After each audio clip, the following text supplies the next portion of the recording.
C'est au contraire, puisque ça a créé de l'emploi, puisque je veux dire que, puisque ce qui s'est passé a donné une impulsion et le groupe BFAS s'est créé et maintenant ça a créé de l'emploi, mais de façon formelle. Donc, paradoxalement, ça peut être le contraire. Il peut au départ avoir, dans le cas précis que je vous dis, des gens qui font quelque chose parce qu'un besoin s'en fait sentir.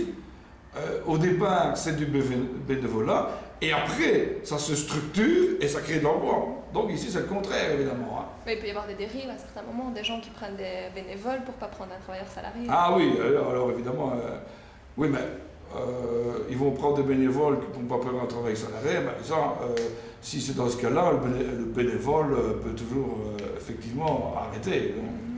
Donc c'est quand même extrêmement rare que quelqu'un préférerait aller travailler pour rien alors qu'il pourrait payer. Bon, donc là je ne vois pas.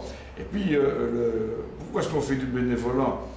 Parce que évidemment, bon, je veux pas vous connaissez mes opinions politiques, je suis pour l'économie de marché, mais d'un autre côté, tout n'est pas marchand, tout n'est pas à vendre.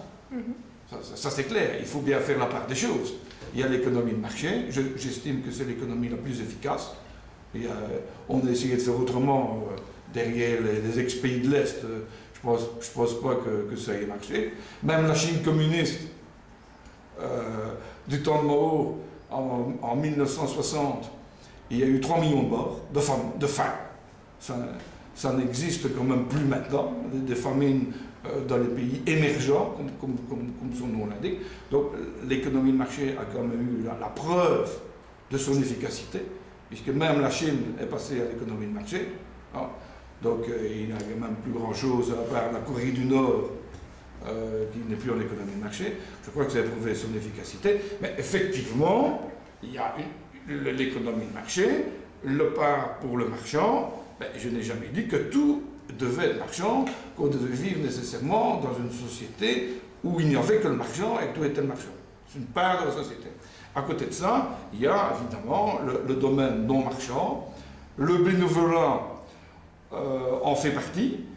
Et le bénévolat, je pense que dans notre société actuelle, de plus en plus individualiste, que le bénévolat a une part, et qu'il apporte des satisfactions aux gens.